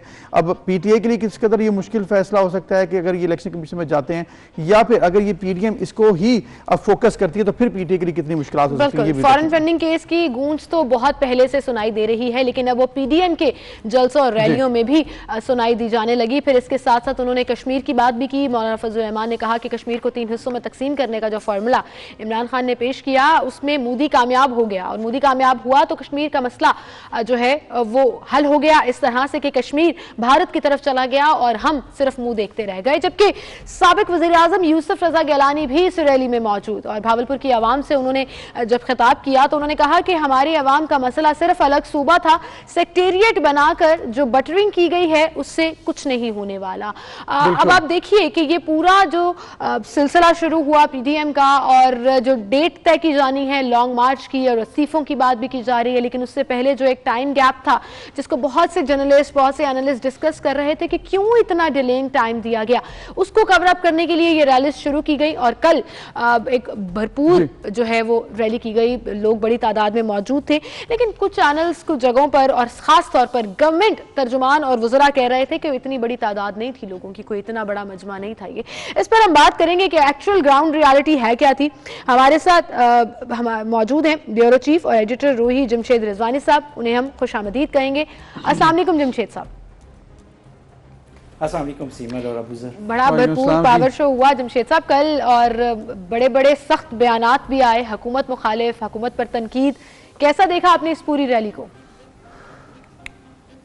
मैं समझता हूँ कि अब जो दबाव बढ़ा रही है हुकूमत पर, भावलपुर का जो ये कल इवेंट था अपोजिशन का, ये उसका हिस्सा था और उसमें दबाव बढ़ाने में कामयाब रही है। जैसे आप अभी मेंशन कर रहे थे कि जी जो हुकूमती तर्जमान हैं या जो हुकूमत के नुमाइंदा सियासी रहनुमा हैं वो क्या रद्द-ए-अमल दे रहे हैं, उस पर अगर वो भी देखें तो रद्द-ए-अमल दिया ही इस बात पे जा रहा है कि जाहिर है कि इस एक्टिविटीज़ से वो दबाव में तो हुकूमत आ रही है, और उसको काउंटर करने के लिए जाहिर है इस तरह की जो स्टेटमेंट्स हैं, काउंटर स्टेटमेंट्स दिए जा रहे हैं। तो अपनी एक्टिविटी अपोजिशन ने, PDM ने जारी रखी हुई है। और भावलपुर का क्योंकि आप बात कर रही हैं तो मुल्तान 30 को हुआ था, और 30 नवंबर को तकरीबन 1 महीने बाद, कुछ दिन ज़्यादा अगर आप देखें तो भावलपुर में ये एक्टिविटी होना जाहिर है। और ये शो बुनियादी तौर पे मुस्लिम लीग नवाज़ का शो था, और उसमें मौलाना फजल रहमान की जमात JUI और पाकिस्तान पीपल्स पार्टी की भी शमूलियत रही। लेकिन बहरहाल भावलपुर शहर में और इस जलसे में जो ज़्यादा तादाद थी जी, वो मुस्लिम लीग नवाज़ की थी, और मुस्लिम मरियम नवाज साहब। जमशेद रिजवानी साहब, तादाद तो अब मेरा ख्याल में जिस तरह से गिनी जा रही है उसका आफ्टर इफेक्ट तो ये नजर आएगा ना कि क्या होता है इस्लामाबाद की तरफ जो रुख करना है, फिर इलेक्शन कमीशन, इस पर भी हमने आपसे बात करनी है कि तादाद और फिर इसके जो आफ्टर इफेक्ट्स हैं वो क्या होने जा रहे हैं। इस वक्त हमें ज्वाइन किया है, हमारे साथ मौजूद हैं रहनुमा हैं नून लीग के अकील नजम साहब, जो कि एक्स मेयर भी रहे हैं बावलपुर से। उनसे हम थोड़ी बात कर लेते हैं, क्योंकि नून लीग से काफ़ी आपने भी कहा है कि बड़े नंबर थे, उसकी वजह क्या है और फिर इसके इम्पैक्ट्स क्या होंगे। अकील साहब, बहुत शुक्रिया, आपने वक्त दिया। बात हो रही है इस वक्त भावलपुर की रैली की। रैली तो ज़बरदस्त थी, या कुछ के मुताबिक नॉर्मल सी थी, लेकिन अब आगे क्या प्लान्स हैं नून लीग के भावलपुर अगर की बात की जाए तो? बहुत शुक्रिया आपका, और समझता हूँ कि भावलपुर की रैली ने एक स्टैंडर्ड सेट कर दिया है, और मुस्लिम लीग नून की जो फ्यूचर में जितनी भी रैलीज होंगी इंशाल्लाह ताला आप देखेंगे कि उनके अंदर ओवरवेलमिंग मेजॉरिटी जो है लोगों की वो आपकी पार्टिसिपेट करेगी। इसकी वजह 2 वजूहत हैं जो बहुत अहम है। एक तो लोग जो है महंगाई से बहुत तंग है, बेरोजगारी से बहुत तंग है, आए दिन की बदअमनी, लाकानूनियत और फिर झूठ, ना अहलियत ना लायकी और उसके ऊपर मजाक। आप जानते हैं कि इस तरह से इमरान खान साहब जो है इस पाकिस्तान की हुकूमत चला रहे हैं, इस तरह तो कोई लोकल ऑफिस DC अपना नहीं चलाता जिस तरह इस मुल्क को चलाया जा रहा है। लोग अब जो है बिल्कुल तंग आ चुके हैं। पाकिस्तान की कीमत के ऊपर इस हुकूमत को बर्दाश्त नहीं किया जा सकता। जहाँ तक जमहूरियत की बात है, जहाँ तक सियासत की बात है, मैं समझता हूँ कि जमहूरियत के लिए मुस्लिम लीग नून ने और उसके कायद ने बेपनाह कुर्बानियां दी हैं, और यही वजह थी कि हमने most respected election of the Pakistan history जो 2018 का था, उसको सिर्फ जमहूरियत के वसीतर मुफाद में कबूल किया था। हमने वजीर आजम का इलेक्शन भी लड़ा, हमने सदर का इलेक्शन भी लड़ा, हमने स्पीकर का इलेक्शन भी लड़ा, लेकिन अब बात पाकिस्तान की आ गई है। तो पाकिस्तान की कॉस्ट के ऊपर, पाकिस्तान की कीमत के ऊपर एक नालायक हुकूमत को बर्दाश्त नहीं किया जा सकता। यही वजह है कि सिर्फ एक कॉल पर लोग जोक दर जोक मुस्लिम लीग के जो काफिले में जहाँ शामिल भी हो रहे हैं और जहाँ जहाँ पर हमारा पड़ाव होता है लोग वहां पर आते हैं। आप देख लें, कल बहावलपुर को मुझे नहीं मालूम कि बड़ी मिक्स किस्म की रिपोर्ट्स आ रही हैं, लेकिन जो आई विटनेस है वो जानते हैं कि वहां पर तादाद इतनी ज्यादा थी कि वो अनगिनत लोग थे वहां पर। और फिर वो जो हमारा शहर, छोटा शहर है, उस 7 से 8-11 किलोमीटर का जो फासला था उसने 6 घंटे लिए। तो मेरा ख्याल है कि लोग अब इस हुकूमत से तंग हैं और आम लोगों का इस रैली में शामिल होना, हमारे जो पॉलिटिकल वर्कर्स हैं उसके अलावा, तो मेरा ख्याल है कि ये अब नविश्ता दीवार है और इस नालायक हुकूमत को पढ़ लेना चाहिए। सही। अकील साहब हमारे साथ ही रहिए। जमशेद रिजवानी साहब, अकील साहब कह रहे हैं कि छोटा शहर है लेकिन लोगों ने ये बता दिया कि वो इस हुकूमत से तंग आ गए हैं। अब रैलीज में, जलसों में लोग आना एक बात होती है, लॉन्ग मार्च में लोगों की शिरकत और लोग शामिल होना दूसरी बात होती है। क्या आपको लगता है कि जितनी बड़ी तादाद में पीडीएम का प्लेटफॉर्म है, वो चाहे नून लीग हो या पीपल्स पार्टी हो या कोई भी जमात के कारकुन हो, क्या आपको लगता है कि लॉन्ग मार्च में भी कारकुनों की इतनी बड़ी तादाद ही होगी जो इस्लामाबाद का रुख करेगी? देखिए सिमल, मेरा ख्याल है कि ये सब लॉन्ग मार्च और फाइनल कॉल की तैयारियां हैं और हर इलाके में जिस जमात का जो इन्फ्लुएंस है वो जमात जाकर होस्ट करती है उस शहर में जाकर, और फिर आप अपने कारकुनों को मोटिवेट करती है। पीडीएम की लीडरशिप को वहाँ बुलाया जाता है और इसके मोटिवेट किया जा रहा है, रहनुमाओं को भी, लोकल और कारकुनों को भी तैयार किया जा रहा है। ज़ाहिर है फाइनल कॉल जैसे 31 जनवरी के बाद अपोजिशन का जो जारहाना अंदाज जिस मूड में नजर आ रहा है वो नजर आएगा, और ये सब उस सिलसिले की कड़ी है। सब तैयारियां, मुल्तान, बहावलपुर, लाहौर में आपका हुआ, उससे पहले कराची। तो पीडीएम अपने वर्कर्स को जो 2-2.5 साल जाहिर है बहुत नीचे जाकर दबाव में खुद अपोजिशन की क़यादत रही और अब तक भी है, रखा जा रहा है हुकूमत की तरफ से, लेकिन उससे निकालने के लिए आवाम को भी और ख़ुद बाकी भी अपनी लीडरशिप हर जमात की, वो भी बाहर आकर लोगों को, अपने वोट बैंक को और अपने कारकुनों को उस लॉन्ग मार्च से पहले मुतहरिक कर रही है। बहावलपुर का ये रैली, जैसे अकील नजम साहब कह रहे हैं, उस सिलसिले की एक कड़ी है कि आप तैयार करें फाइनल कॉल के लिए, लॉन्ग मार्च के लिए, और अगर आपने ये तय कर लिया है कि आपने ये करना है तो जी। बिल्कुल ठीक है। जमशेद साहब, आपने जिक्र किया कि लॉन्ग मार्च की तैयारी भरपूर है और एक पूरा मोमेंटम है, लेकिन इसके साथ उससे पहले एक और बड़ा जो पड़ाव देखने में आ रहा है कि 19 जनवरी की जो डेट दी है इलेक्शन कमीशन के सामने मुजाहरे की, फॉरेन फंडिंग केस, इस हवाले से आप क्या कहेंगे? इस मौके पर, इस नुक्ते पर फॉरेन फंडिंग केस कितना अहम हो सकता है पाकिस्तान तहरीक इंसाफ और ओवरऑल पाकिस्तान के लिए, गवर्नमेंट के लिए? देखिए, अपोजिशन और पीडीएम को जो भी हुकूमत के खिलाफ मौका मिलेगा उस पर दबाव डालने का वो ज़ाया नहीं करेगी। और इस वक्त हुक्मरान जमात के हवाले से जो ये फॉरेन फंडिंग केस है, तो ज़ाहिर है अपोजिशन इसको भी दबाव में लाने के लिए इस्तेमाल करेगी। और 19 जनवरी को ये उसका इवेंट, उस सिलसिले का एक हिस्सा है जो अपोजिशन की हिकमत अमली है पाकिस्तान तहरीक इंसाफ के खिलाफ और उसकी हुकूमत के खिलाफ। और फिर एक इलेक्शन कमीशन पर भी एक दबाव है कि आप दूसरी सियासी जमातों के खिलाफ और उनके रहनुमाओं के खिलाफ आप जो कुछ कहते रहते हैं, करते रहते हैं, तो आप एक जो इस वक्त हुकूमती जमात के खिलाफ एक केस है, तो आप उसको किस अंदाज में ले रहे हैं। तो ये दबाव एक लिहाज से इलेक्शन कमीशन पर इस हद तक जरूर है कि कम से कम आप आए, मेरिट पे ही फैसला कर दें। तो ये ना हो कि अगर ये दबाव भी ना डालें तो आप हो सकता है कि हुकूमत उसका एज लेने की कोशिश करे। तो ये सब आप कोई भी एक्टिविटी अब अपोजिशन की सिर्फ हुकूमत को और हुकूमत जो जमात है उसे दबाव में लाने के लिए है। अगर आप इसी हिकमत अमली को देखें तो यही हिकमत अमली तो पीटीआई ने मुस्लिम नवाज की हुकूमत के खिलाफ भी अपनाई थी, जब धरना दिया था और जब लाहौर के धरने थे, रायबंद के धरना था, कहाँ कोई मौका ज़ाया नहीं किया गया। तो ये अब पीडीएम और अपोजिशन उसी तरह ही मुसलसल हुकूमत को अंगेज रखना चाहती है और उसको दबाव में रखना चाहती है। बिल्कुल सही कह रहे हैं आप। दूसरी तरफ अकील साहब, कल एक और भी बड़ी अहम बात हुई जो साबिक वज़ीर आज़म यूसुफ रज़ा गिलानी ने की, लेकिन भावलपुर की आवाम और ख़ास तौर पर साउथ पंजाब की आवाम जो है वो बहुत देर से ये मुतालबा कर रही है अलग सूबे का, जिस पर तहरीक इंसाफ ने बड़ी सियासत भी की और बड़ा कहा भी कि हम अलग सूबा बनाएंगे, लेकिन अब सिर्फ सेक्रेटेरिएट बना दिया गया। आप चूंकि वहाँ रहते हैं और आवाम की नुमाइंदगी भी करते हैं, क्या आप समझते हैं कि वाकई में ये बहुत बड़ा मसला है जो कि अब हल हो जाना चाहिए, बहुत हो गया? जी बिल्कुल, ये बहावलपुर के लोगों का दरीना मुतालबा है और ये इसकी पूरी एक हिस्ट्री है। जब पाकिस्तान जो है मशरकी और मगरबी पाकिस्तान के 1 यूनिट की शक्ल में मौजूद था, तो ये आइन का हिस्सा था कि जब भी वो 1 यूनिट जो है वो डिसॉल्व होगा तो बहावलपुर को एक सूबे की शक्ल में जो है वो रखा जाएगा। लेकिन जब 1 यूनिट टूटा तो उस वक्त सिर्फ इसको पंजाब में जम कर दिया गया और 1971 से ये तहरीक जो है वो चल रही है किसी न किसी सतह पर। और 1971 में ही पहली शहादत भी हुई एक बहुत बड़े जलसे में जो मुतालबा कर रहा था बहावलपुर सूबे की बहाली का। जब मैं बहाली की बात करता हूँ तो ये सूबा बनाने की बात नहीं है, ये बहाली की बात है। इन दोनों चीजों को अलग अलग करके देखने की जरूरत है। हम ये समझते हैं कि एडमिनिस्ट्रेटिव ग्राउंड्स के ऊपर अगर सूबे बने तो हमें कोई एतराज नहीं है, लेकिन जो बहावलपुर है उसका पर्टिकुलर केस है और वो उसकी बहाली का केस है। और यहाँ पर बहुत ज्यादा रिजेंटमेंट है इसके अंदर, लोगों की बड़ी ख्वाहिश है कि बहावलपुर सूबा जो है उसको बहाल किया जाए। लेकिन गवर्नमेंट जो है अपनी चीजों को इस तरह से ले रही है कि वो ना ये देखती है कि वो क्या कर रही है। अभी देखिए कि एक उन्होंने पूरे लोगों को एक तोड़ के एक नई शक्ल में शामिल किया जब वो 2018 का इलेक्शन लड़े थे और उन्होंने एक पंजाब सूबा महाज के नाम के ऊपर बहुत सी पार्टी के लोग, इवन हमारे मुस्लिम लीग नून के लोग भी तोड़कर वो अपने पास सम किए और उनको वादा किया कि वो पहले 100 डेज के अंदर जो जनूबी पंजाब का सूबा जो है उसको बनाएंगे। लेकिन बदनसीबी है और नालायकी है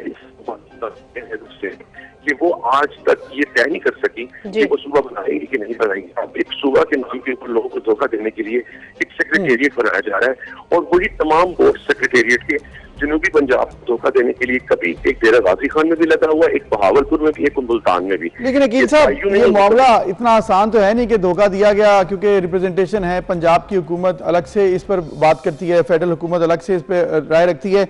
जमशेद साहब, जिस तरह से अकील साहब ने कहा ये धोखा दिया जा रहा है, पहले माजी में भी नून लीग पीपल्स पार्टी रही, बड़ा मुश्किल था, 2/3 मेजॉरिटीज में भी बड़े मुश्किल फैसले होते थे। अब आपको क्या लगता है कि वाकई हुकूमत संजीदा है एडमिनिस्ट्रेटिवली अगर इसको डिवाइड किया जाए या बहावलपुर या फिर जनूबी सूबा बनाना, किस तरह से ये पॉसिबल है? कुछ इस पर सीरियस नजर आ रही है गवर्नमेंट आपको? देखिए, इस पे मैं अकील नजम हाशमी साहब से थोड़ा सा मैं इख्तलाफ करूंगा उनकी राय से। उनका एक पॉलिटिकल स्टेटमेंट है एक जमात की पॉलिसी के हवाले से, लेकिन अगर हम अपना एक मैं राय दूं वो तो ये है कि पाकिस्तान तहरीक इंसाफ की जमात ने इलेक्शन से पहले जो बहावलपुर सूबा जनूबी पंजाब सूबा महाज के साथ जो अलायंस किया था उसके तहत उन्हें 2/3 अक्सरियत दरकार थी असम्बली में, लेकिन उन्हें नहीं मिली पाकिस्तान तहरीक इंसाफ की हुकूमत को। तो जाहिर है वो सूबा बनाने की पोजीशन में तो बहरहाल नहीं थे। वो क्या कर सकते थे? उन्होंने यही किया कि उन्होंने सेक्रेटेरिएट अनाउंस कर दिया, जनूबी पंजाब सेक्रेटेरिएट के जी आप अब सेक्रेटेरिएट क्यों है? इसलिए है कि सेक्रेटरी के जरिए आपके पास इंतजामी इख्तियार आता है, बिल्कुल, और असम्बली के जरिए अगर सूबे की असम्बली हो तो आपके पास सियासी इख्तियार आता है। उन्होंने अपना इंतजामी इख्तियार वाला इस्तेमाल किया और इंतजामी सेक्रेटेरिएट जो है जनूबी पंजाब सेक्रेटेरिएट वो उन्होंने अनाउंस कर दिया। और फिर मुल्तान और बहावलपुर, क्योंकि दोनों का एक चल रहा था कि जी मुल्तान जनूबी पंजाब सूबा हो और अगर बहावलपुर सूबे की बहाली की बात जैसे करें, तो उसको उन्होंने इसी अंदाज में काउंटर किया कि 2 सेक्रेटेरिएट अनाउंस किए, एक बहावलपुर और एक मुल्तान में। अगर 16 सेक्रेटरीज अनाउंस किए तो 8 मुल्तान में बैठ रहे हैं और 8 ही बहावलपुर में बैठ रहे हैं। तो एक लिहाज से, और ये मुस्लिम लीग नवाज भी कर सकती थी कि अगर उसने इंतजामी बुनियाद पर इसको सब सेक्रेटेरिएट डिक्लेयर कर दिया जाता। जो साबिक गवर्नर मलिक रफीक रजवाना साहब हैं, उन्होंने ये तजवीज़ भी दी थी, लेकिन बहरहाल उस वक्त जब हुकूमत में थी मुस्लिम लीग नवाज, तो जाहिर है इस तरह ना वो सूबे की तरफ वो गई और ना उसने सेक्रेटेरिएट जैसा कदम उठाया। पाकिस्तान तहरीक इंसाफ ने बहरहाल सियासी तौर पर इस इलाके में सेक्रेटेरिएट के कयाम का ऐलान करके ऐलान ही नहीं किया, बल्कि जो स्टेप लिया है वो एक पॉलिटिकल माइलेज जरूर हासिल करने की कोशिश की है, और उसको कहां तक रिस्पांस मिलता है ये अलग बात है, लेकिन बहरहाल ये एक सियासी स्टेप और बहुत अहम इस बात आपकी बिल्कुल ठीक है जमशेद साहब। और जब सबका एक ही मुतालिबा हो और तहरीक इंसाफ करना चाहती भी हो तो 2/3 मेजॉरिटी मिल जाया करती है, लेकिन फिर वो बात आ जाती है असेंबली में कुछ और बात, बाहर कुछ और बात। बहरहाल अकील साहब, let's leave it to people कि वो कौन सा बयानिया सुनना पसंद करती है और किस पर एतबाद करती है। मुझे ये बताइएगा, जैसे अभी हम जिक्र कर रहे थे जमशेद रिजवानी साहब से कि अब लॉन्ग मार्च होना है, रैलीज तो हो ही रही हैं, लेकिन लॉन्ग मार्च की गूंज काफ़ी अरसे से सुनाई दे रही है। क्या वाकई में PDM और ख़ासतौर पर मुस्लिम लीग नवाज एक बड़ी तादाद में कारकुनों को ले जा पाएगी लॉन्ग मार्च में? क्या आपको लगता है लॉन्ग मार्च में भी आवाम बड़ी तादाद में शिरकत करेंगे? जी बिल्कुल, मैं समझता हूँ कि अब तो इसमें कोई शक नहीं होना चाहिए कि मैंने जिस तरह पहले अर्ज किया अपनी बात करते हुए आपको कि इस वक्त लोग बहुत तंग हैं और पीडीएम की जो क़यादत है वो इन बिल्कुल आवाम की जो नर्स पर उसका हाथ है। हम लोग बिल्कुल मौजूदगी देख रहे हैं कि आवाम क्या सोच रहे हैं और आवाम की क्या राय है इस गवर्नमेंट के बारे में। लोग तो हमें मुतालबा कर रहे हैं कि आप लेट कर रहे हैं। कल भी मरियम बीबी ने अपनी स्पीच में लोगों से पूछा कि क्या हमें इस्तीफे देने चाहिए, तो पूरा क्राउड ये कह रहा था कि फौरी तौर पर इस असेंबली से बाहर आ जाना चाहिए।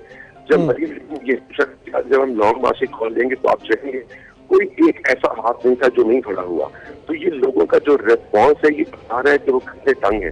तो ये तो पीडीएम की क़यादत के ऊपर बड़ा आवाम की तरफ से अब दबाव है कि जितना जल्दी मुमकिन हो सके वो जो भी फैसला करें जल्द करें। अगर रिजाइनेशन देकर बाहर आना है करें या लॉन्ग मार्च पर चले तो ये वो जल्दी करें। तो हमारे तो आवाम की तरफ से दबाव आ रहा है। आपके ऊपर आवाम की तरफ से प्रेशर है और लॉन्ग मार्च या फिर कोई भी फैसला जो आवाम और आप मिलकर कर लें। लेकिन इसके साथ साथ जमशेद रिजवानी साहब, वकील साहब ने कह दिया आवाम तैयार है, हम भी तैयार हैं। आपको लगता है लॉन्ग मार्च से पहले डायलॉग का जो रास्ता इस वक्त निकाला जा रहा है, डायलॉग ग्रैंड नेशनल डायलॉग की तरफ बात की जा रही है, उसकी वजह से कुछ मसाइल हल हो सकते हैं और इससे पहले ही मामला हल हो जाए कि लॉन्ग मार्च की जरूरत ही ना पड़े? मेरा ख्याल है कि डायलॉग का रास्ता हमेशा हर वक्त जारी रहता है और चलता भी रहता है।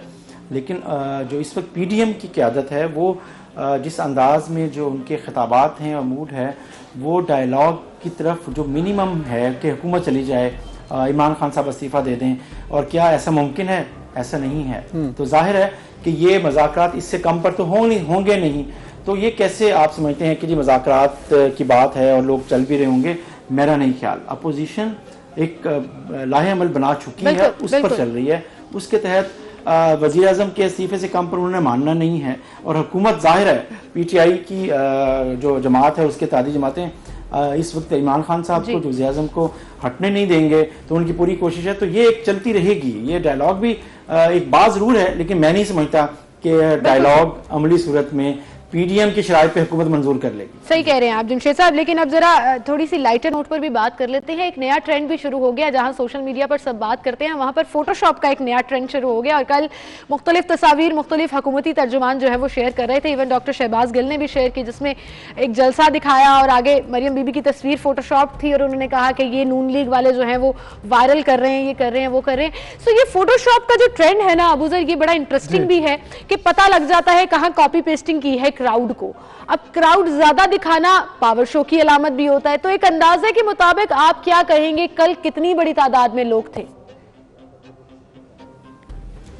देखिए मेरा ख्याल है तादाद ज्यादा मुनासिब नहीं है मेंशन करना। मैं अपने तजिए में इसलिए समझ रहा हूँ क्योंकि हर जमात जैसे अकील नजम साहब फौरन कहेंगे ये इतनी तादाद तो नहीं हो सकती। हमें फिगर की बजाय ये देखना चाहिए कि क्या मुस्लिम लीग नवाज ने और पीडीएम ने बहावलपुर में जो रैली निकालने का ऐलान किया वो उन्होंने निकाली, उन्होंने अपने वर्कर्स को उस इलाके में मोटिवेट किया। अच्छा चलिए ये बता दें कि अच्छा पावर शो था या एवरेज था या बस ठीक था? मेरा ख्याल है कि अच्छा जलसा था, अच्छा रैली थी, अच्छा शो था। और इन हालात में जब आपको रुकावट डाली जा रही हो, कम से कम लोग उस जगह पर पहुंच सकें। ड्रिंक स्टेडियम में अनाउंस किया गया था जलसे का, लेकिन जाहिर है वहां इजाजत नहीं दी गई, वहां रुकावटें खड़ी की गई, तो एक आर्जी तौर पर एक और जगह पर अरेंज किया गया जैसे मुल्तान में हुआ था। इस तरह के हुकूमत रोकने की कोशिश करती है ज्यादा लोगों जमा ना हो सकें, जबकि अपोजिशन जब इस तरीके से जबकि उनके मसाइल हों, ना वो रास्ते बंद हों, गाड़ियां ना मिलें, तो वहां लोग फिर भी पहुंच जाएं। तो मेरा ख्याल है ये भी कामयाबी है, बिल्कुल ठीक है, इवेंट हो जाना बड़ी कामयाबी है। बिल्कुल सही। बहुत शुक्रिया जमशेद रिजवानी साहब और अकील साहब आपका, आप हमारे साथ मौजूद थे। अकील साहब एक्स मेयर भी थे भावलपुर के, तो ऑब्वियसली वहाँ की डायनामिक्स और लोगों को भी थे, समझते भी थे।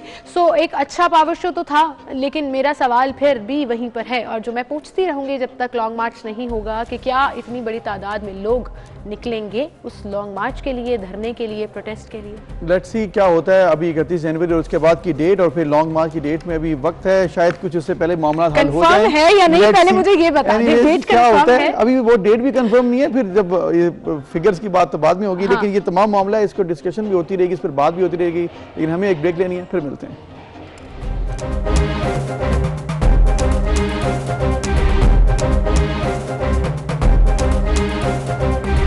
वेलकम बैक नाज़रीन। मुल्क भर में गैस फराहमी की बदतरीन सूरत हाल अभी भी बरकरार है और मुल्क के बेशतर शहरों में इस वक्त भी सिचुएशन इंतहाई परेशान कुन होती जा रही है और सर्दी की शिद्दत में जैसे इजाफा हुआ शहरियों की मुश्किलात में मजीद इजाफा हुआ। और ख़ासकर अगर बात करें पाकिस्तान के सबसे बड़े शहर कराची की, तो कराची में भी गैस की किल्लत से घरेलू और सनती सार्फिन परेशान हैं। तंदूरों, चाय खानों और होटलों में भी मुश्किलात का सामना करना पड़ रहा है और कराची में गैस बहरान काबू से बाहर हो गया। अब जब भी हम सुई सदरन तर्जुमान से बात करते हैं तो वो कहते हैं गैस बहरान नहीं है, मैनेजमेंट का इशू नहीं है, पीछे से प्रेशर जो है गैस का अवेलेबल नहीं है जिसकी वजह से हम मेंटेन नहीं कर पा रहे। लेकिन नॉर्थ कराची का अगर जिक्र करें, Sir Syed Town, Shadman Town, Malir, North Nazimabad, Lyari, Liaquatabad, Orangi, SITE, Landhi और फेडरल बी एरिया गुज़श्ता कई रोज से सुई सदरन गैस कंपनी की जानिब से रोजाना 8 से 10 घंटे गैस की फराहमी बंद की जा रही है। ये लोड शेडिंग नहीं है, ये एलानिया लोड शेडिंग के अलावा भी गैस जो है वो बिल्कुल अवेलेबल नहीं है और जिन आर्ज में गैस आ रही है वहां पर प्रेशर ही अवेलेबल नहीं है। बिल्कुल। और इसके साथ साथ अगर सनती यूनिट्स की बात की जाए तो नॉन एक्सपोर्ट सनती यूनिट्स के कैप्टिव पावर को गैस फराहमी बंद कर दी गई है और दूसरी तरफ सुई सदर्न गैस कंपनी ने नॉर्थ कराची की सनतों से गैस कनेक्शन भी उनके भी काट दिए। और सदर north Karachi association of trade and industry Faisal Muiz ने कहा कि एक नोटिस पर गैस कैसे बंद की जा सकती है। यही सवाल है हमारा भी कि आखिर आप अगर गैस यूनिट्स बंद कर रहे हैं तो अगर सिर्फ आप एक्सपोर्ट को फायदा दे रहे हैं तो कुछ ऐसे भी हैं जो कि इनडायरेक्टली आपकी लोकल जो है वो भी इंडस्ट्री खराब होती है। अगर आप सिर्फ लोकल इंडस्ट्री को खराब करते हैं तो वो भी एक्सपोर्ट के लिए रॉ मटेरियल तो एटलीस्ट बना रहे हैं। और सबसे ज्यादा ये कहा जाता था कि आप अपनी स्मॉल इंडस्ट्रीज को और ऐसी इंडस्ट्रीज को जो with in your own country काम करती हैं उनको सपोर्ट फराहम करें। दैट्स गोना बी स्ट्रांग और अगर वो स्ट्रांग होंगी तो हमारी मईशत को सहारा मिलेगा। लेकिन आपने ऐसा क्या किया कि उन्हीं को निगलेक्ट कर दिया। अब 2 रोज में उन्होंने कहा कि गैस बहाल ना हुई तो हम एहतजाजन फैक्ट्रियों को ताले लगाकर चाबियां वजीर आजम के हवाले कर देंगे। उन्होंने कहा कि 18वीं तरमीम के बावजूद सिंध में पैदा होने वाली गैस में सिंध को उसका जायज हक नहीं मिल रहा। तो मजीद उन्होंने क्या कहा और आइंदा कुछ बात हो सकी है उनकी सुई सदरन से, क्या कह रहे हैं वो, क्यों इस तरह के इकदाम उठाए गए या गैस फराहम क्यों नहीं की जा रही। तो फैसल मोइज खान साहब भी हमारे साथ मौजूद है, उन्हीं से बात कर लेते हैं। अस्सलाम वालेकुम फैसल साहब। जी वालेकुम सलाम। बहुत शुक्रिया जी वक्त देने के लिए। फैसल साहब ये क्या हुआ, सुई सदर्न कंपनी ने नॉर्थ कराची के सनतों की गैस के कनेक्शन ही काट दिए हैं, मामला क्या है? जी हमारी तो इंडस्ट्री पूरी बंद कर दी। यानी जो इन्होंने असल में एक नोटिस सर्व किया था कैप्टिव पावर के लिए, लेकिन जो कैप्टिव पावर के साथ सिर्फ एक्सपोर्टर्स के लिए ये एग्जेम्प्टेड था ये सारा मामला ना, लेकिन इसके साथ जो रिलेटेड यूनिट्स हैं जो एक्सपोर्टर्स को माल सप्लाई करते हैं उन्होंने उन लोगों की भी जो गैस कनेक्शन थे वो एक नोटिस पे काट दिए। और सबसे बड़ा इशू ये है कि इस वक्त हमारे पास एक बहुत बड़ी इंडस्ट्री है जो लोकल सप्लाईज की इंडस्ट्री है, जिसमें फार्मास्यूटिकल, उसके अलावा ऑटोमोबाइल्स इंडस्ट्री और लोकल चिल्ड्रन गारमेंट्स का बहुत बड़ा यूनिट है नॉर्थ कराची के अंदर। इस वक्त उन्होंने एक नोटिस के बाद तकरीबन 40 से 50 इंडस्ट्री जो है एक दिन के अंदर जो है कनेक्शन जो है वो काट दिए गए। मेरा कहना सिर्फ इतना सा है कि लास्ट टाइम जब हमारी खान साहब से मुलाकात हुई थी जिसमें कराची चैम्बर ऑफ कॉमर्स और तमाम 7 एसोसिएशन टाउन एसोसिएशन कराची की थी, उसमें खान साहब ने ये वादा किया था, जो मैंने पॉइंट रेज किया था कि north Karachi is the biggest SME zone of Karachi और नंबर 2 इन पाकिस्तान आफ्टर सियालकोट। तो उन्होंने कहा था कि जो इंसेंटिव और जो रिलीफ हम दे सकते हैं एसएमईज को वो हम देंगे।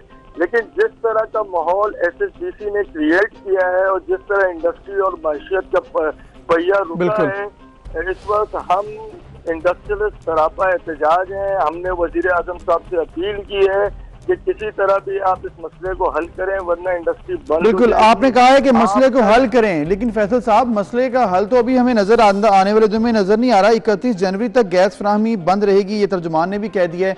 31 जनवरी तो अभी काफी दिन पड़े हैं, तो कैसे आपने प्लान किया है, क्योंकि आपने तो मुतालबा कर दिया 2 दिन में इसको खोला जाए, क्या किया जाएगा? मुज़ाकरात के लिए कोई पहुंचा, कोई बात हुई, कोई इस पे एक्सपेक्टेड है? मुज़ाकरात नहीं है। कल एक मैसेज आया प्रेसिडेंट ऑफ पाकिस्तान की तरफ से हमें कि उनकी बात हुई है एसएसडीसी के लोगों से और वो ये बीच में कुछ चीजें सॉल्व, रेलेवेंट मिनिस्टर जो हैं वो बैठ के कुछ चीजें सॉल्व कराने की कोशिश कर रहे हैं, लेकिन उस पर भी वो टेंटेटिव टाइम जो दे रहे हैं हमें कि ये कैप्टिव पावर के जो कनेक्शन हैं ये बहाल किए जाएंगे आफ्टर 15 जनवरी। लेकिन मेरे हिसाब से इतने बड़े स्पैन में जो इकोनॉमी को लॉस होगा, जो हमारे एक्सपोर्ट ऑर्डर्स को लॉस होगा, असल प्रॉब्लम ये है सर कि एक्सपोर्टर को आप एग्जेम्प्ट कर रहे हो और एक्सपोर्ट रिलेटेड इंडस्ट्रीज जो है जैसे डाइंग प्रोसेसिंग यूनिट्स है, वेविंग यूनिट्स है, हमारे इंडस्ट्रियल एरिया में ये सारे यूनिट जो है इन्होंने इस वक्त जो है उनकी जो गैस है वो काट दी है। और अब एक्सपोर्टर भी किस तरह माल सप्लाई करेगा और अपने ऑर्डर्स को फुलफिल करेगा। ये 15 जनवरी का स्पैन जो है इसके अंदर हम बिल्कुल काम नहीं कर सकते और हमारा मुतालबा ये है और आज भी मैं उस मुतालबे पे कायम हूँ कि 24 घंटे गुजर चुके हैं हमारे मुतालबे को। आज का दिन और बाकी है कि कोई ना कोई हल प्राइम मिनिस्टर साहब कोई इंसेंटिव दें और कोई बात करें एसएसडीसी से कि ये चीजें बहाल की जाए। बिल्कुल बहुत जरूरी है ये मामला। और देखें सबसे बड़ा मसला ये है कि सिंध के जो रिजर्व्स हैं उन सिंध के रिजर्व्स का हक जो है वो सिंध को नहीं मिल रहा, कराची को नहीं मिल रहा। ये एसएसडीसी इस वक्त जो काम सिंध के साथ और जो मुल्क की इंडस्ट्री के साथ कर रही है कि एक बहुत बड़ा मुहम्मा है और ये वजीर आज़म साहब को नोटिस देना चाहिए कि ये साजिश हो रही है कराची की इंडस्ट्री के साथ। हमारी जो एक्सपोर्ट ओरिएंटेड इंडस्ट्री है वो टोटल बंद होने के करीब है और वक्त करीब है कि हम ताले। लेकिन फैसल साहब आप कह रहे हैं कि एक्सपोर्ट ओरिएंटेड, गवर्नमेंट ने तो बड़े ओपनली कह दिया और ऑन रिकॉर्ड भी है, कह रहे हैं कि एक्सपोर्ट इंडस्ट्री को हम बंद नहीं करेंगे जहां जहां पर एक्सपोर्ट के लिए काम हो रहा है। तो फिर आप कह रहे हैं कि इनडायरेक्टली आप भी एक्सपोर्ट के लिए काम करते हैं, तो क्या ये बात नहीं हुई थी कि इस तरह से पहले देखा जाए, लाइन बनाई जाए कि कौन कौन है कौन नहीं है, कोई क्यों बनाते हैं कि किस तरह से किसको करना है आपने बंद? तो बात ही नहीं की ना किसी से। इन्होंने किसी कराची चैम्बर ऑफ कॉमर्स से बात नहीं की, इन्होंने किसी टाउन एसोसिएशन से बात नहीं की। आप मुझे एक बात बताएं, एक एक्सपोर्टर जो है वो जब माल बनवाता है वो इन हाउस सेटअप तो किसी एक्सपोर्टर सही। अच्छा फैसल साहब ये आपकी बात बिल्कुल समझ आ गई कि आप सपोर्टिंग इंडस्ट्री है एक्सपोर्ट करने वाली इंडस्ट्रीज की, तो क्या आपके इस प्रोटेस्ट में एक्सपोर्टर्स जो एक्सपोर्ट कर रही है इंडस्ट्री वो शामिल होगी? क्योंकि जाहिर है अगर आप उनको मटेरियल फराहम नहीं करेंगे वो अपना प्रोडक्ट नहीं बना सकेंगे, वो एक्सपोर्ट नहीं कर सकेंगे। चेन है ना, एक लिंक चीज है, तो क्या वो आपके साथ सेम पैनल पर है? देखें इस वक्त प्रॉब्लम ये है कि एक्सपोर्टर्स भी हमारे पास आ रहे हैं कि they can't fulfil there orders. मसला ये है कि अगर वो जो चेन चल रही है जो एक्सपोर्टर तक माल पहुंच रहा है वो चेन ही अगर रुक जाएगी तो एक्सपोर्टर अपने ऑर्डर फुलफिल कैसे करेगा? इस वक्त सबसे बड़ा इशू ये है कि हम इंटरनेशनल मार्केट में कम्पीट ही नहीं कर पा रहे। इस वक्त जितना बड़ा इशू ये, आप बांग्लादेश की मिसाल ले लें, आप इंडिया की मिसाल ले लें, न उनका अपना कॉटन है न कोई चीज है। हमारे पास सब चीजों की मौजूदगी के बाद भी हम इतने टैक्सेस में जकड़े हुए हैं, इतने टैक्सेस हमारे ऊपर है कि हम जो अपने ऑर्डर फुलफिल नहीं कर पा रहे। आज इंटरनेशनल मार्केट में बायर जो है वो ऑर्डर जो है वो बांग्लादेश ट्रांसफर कर रहा है, दूसरे मुल्कों में ट्रांसफर कर रहा है। पाकिस्तान जो एक वक्त था आज से 20 साल पहले चले जाए, पाकिस्तान की एक्सपोर्ट जो थी वो पूरे एशिया के अंदर सबसे ज्यादा थी। हम यूरोप के सप्लायर थे, अब अमेरिका के सप्लायर थे, लेकिन आज ये पोजीशन है कि we are going down.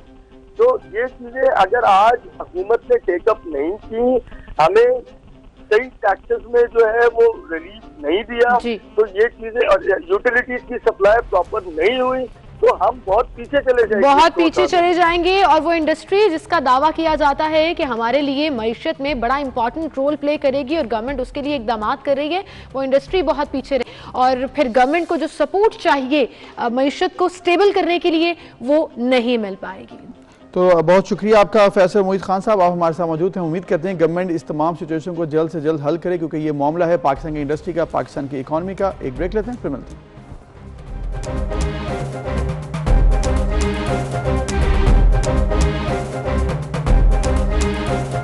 Welcome back. एक बार फिर से आपको खुशामदीद कहेंगे। नाज़रीन, बहुत से लोग, पढ़े लिखे लोग इनोवेशंस जब करते हैं और कुछ नए नए आइडियाज़ लेकर आते हैं और फिर उसमें कामयाब होते हैं तो बड़ी खुशी होती है कि that's the kind of Pakistan we want, जहाँ पर हर कोई कुछ ना कुछ नया करे, कुछ डिफरेंट करे। छोटा बड़ा कुछ नहीं होता, सिर्फ मेहनत करनी चाहिए। और ऐसे ही एक नौजवान है जिनका अपना बिजनेस है, एडवर्टीजमेंट के अंदर उन्होंने अपना एक पूरा बिजनेस सेटअप किया हुआ, लेकिन कोविड और लॉकडाउन की वजह से वो काफ़ी मुतासर हुआ।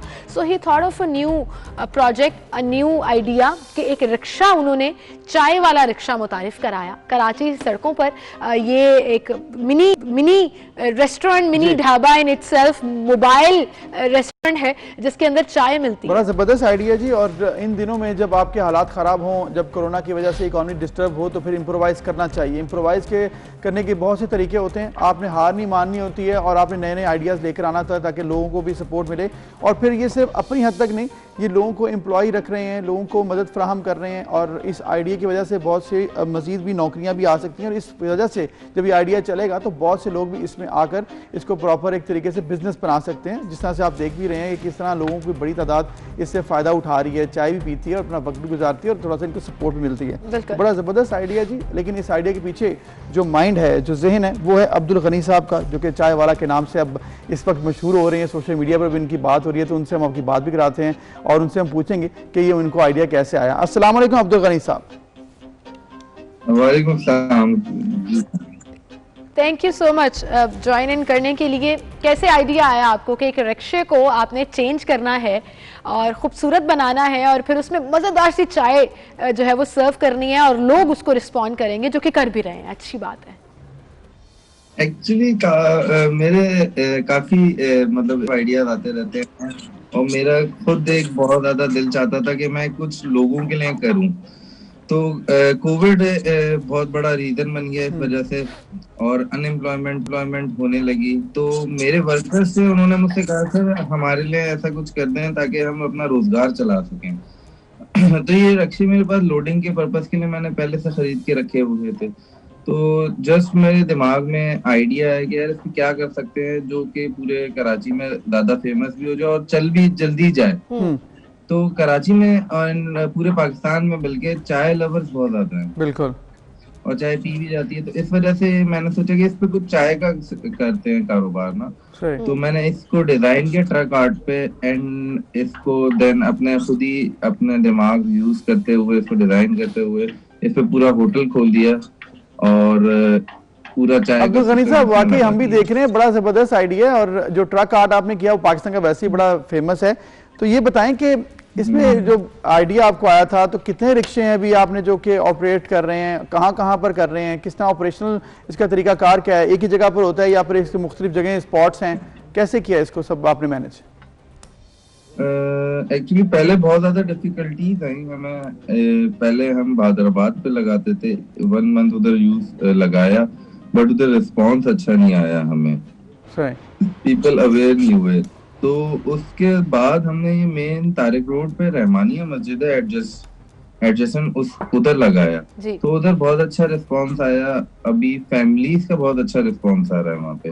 तो ये 2 ब्रांचेस हैं इसकी, एक अभी इधर ही है और एक हमारी ब्रांच जो है वो निश्तर पार्क सोल्जर बाजार के पास आ रही है नई। बिल्कुल सही, बिल्कुल सही। तो आपका इरादा है और जगहों पर भी लेकर जाने का? जी बिल्कुल इरादा है। इससे एक्चुअली ये हो रहा है कि मुझे खुद अब अच्छा लग रहा है कि कुछ वर्कर्स जो कि आजकल बहुत बेरोजगारी है उसकी वजह से अब मैंने जैसे 3 एम्प्लॉयज रखे थे पहले शुरू स्टार्टिंग में जब मैंने लगाया था, अब माशाल्लाह से मेरे पास 6 एम्प्लॉयज हो गए हैं। जबरदस्त। और ये बड़ी अच्छी बात है। अच्छा, एक आपने फैमिलीज का जिक्र किया ना, तो मैं देख रही हूँ आपने फैमिली अट्रैक्शंस भी बड़ी रखी हुई है। टेबल्स के ऊपर लूडो है और सेपरेट बैठने की जगह है। तो ये भी एक अच्छा आइडिया है जो आप ऑब्वियसली जब क्रिएटिव होते हैं तो आप उसमें ऐड ऑन करते रहते हैं। जी बिल्कुल ऐसा ही है। और सेकंडली अभी जैसे सर्दियां हैं तो बॉन फायर का हमने एक और रखा है कि बॉन फायर वो फैमिलीज आए अपना एंजॉय करें एंड चाय पिए हमारी माशाल्लाह। Very nice. अच्छा ये बताएं अब्दुल गनी साहब कि अब चाय है, साथ कोई बिस्किट भी हैं, कोई सैंडविच भी है या सिर्फ चाय है? क्योंकि अक्सर लोग अगर आपसे पूछते होंगे चाय के साथ कुछ है तो वो भी ऑफर कर रहे हैं कुछ? डेफिनेटली हमारे पास जैसे कि चाय है, दूध पत्ती है, कश्मीरी चाय है एंड कॉफी है, मटका चाय है, मटका कॉफी है, ग्रीन टी है। अच्छा इसके साथ हमारे पास स्नैक्स में बिस्किट्स हैं एंड मस्का बन है। मस्का बन इज अ टिपिकल डिश, वो उस पे हम मक्खन लगाते हैं देन कोमेल।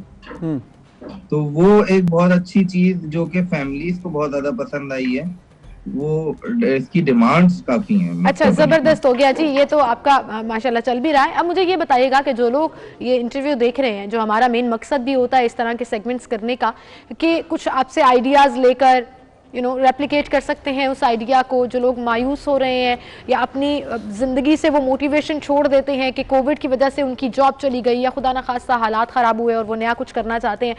कितने पैसे लगे ऑलमोस्ट? क्या बहुत ज़्यादा पैसे चाहिए इस तरह का आइडिया शुरू करने के लिए या सिर्फ मोटिवेशन पकड़ने की ज़रूरत है? सिर्फ मोटिवेशन और हिम्मत की जरूरत है इसको करने के लिए। पैसे तो अल्लाह पाक कहीं ना कहीं से करा देते हैं, लेकिन इसमें ज्यादा हिम्मत चाहिए जो कि आपकी एक स्टेबिलिटी बनाती है। पहले 1 महीना जब मैंने लगाया हैदराबाद पे तो काफी ज्यादा रिस्पॉन्स नहीं आया और काफी लोगों ने मुझे कहा कि यार ये बेकार है, तुम चलोगे नहीं, और ये इस तरह से बातें की बहुत ज्यादा। अच्छा। लेकिन मैंने हिम्मत नहीं हारी, मैंने कहा नहीं, मैंने जब किया है तो अल्लाह पाक ही चलाएगा और माशाल्लाह से अल्लाह ने अब चला दी। जबरदस्ती अब चल भी रहा है। अब्दुल गनी साहब, अब आपने कहा कि अब ये चल रहा है, आपने इसको बढ़ाना भी है, तो लोग भी आपसे मशवरा करते होंगे कि कहाँ पर किया जाए, कोई साथ मिलकर आपके करना चाहता हो, या फिर क्या फीडबैक कैसा है, लोग कैसे रिस्पॉन्ड करते हैं जब आप जाते हैं कहीं पर इसको, या फिर जो भी आपके एम्प्लॉयज हैं रिस्पॉन्स कैसा देखते हैं, लोग कितने खुश होते हैं?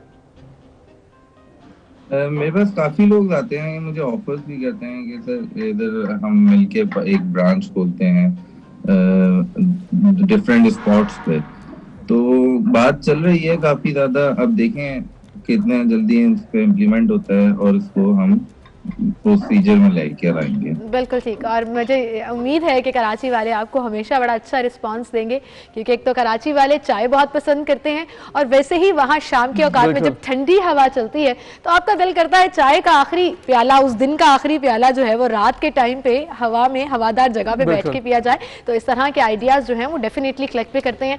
Well, thank you so much Abdul Ghani साहब, आप हमारे साथ मौजूद थे, no doubt, and I hope कि बहुत से लोगों को इंस्पायर जरूर किया होगा। मायूस नहीं होना, परेशान नहीं होना, रास्ते खुद निकालने हैं, अल्लाह ताला खुद ही मदद कर दे। बिल्कुल, और इस तरह ही आप सीख सकते हैं। इसी तरह के जो हमने बहुत से इन दिनों कोरोना के दिनों में हमने दिखाई बहुत सी एग्जांपल्स थी, जब लोगों ने नए नए आइडियाज लेके आए, इम्प्रोवाइज किया और मुश्किल वक्त को फिर आसान बनाया। और यही हमारी सिर्फ एक वक्त सोच होनी चाहिए और हमें हिम्मत जो कभी नहीं हारनी चाहिए। बिल्कुल, इसी के साथ आपसे हम इजाजत चाहेंगे, इंशाल्लाह कल मुलाकात होगी। अपना बहुत सा ख्याल रखिएगा, अल्लाह हाफिज।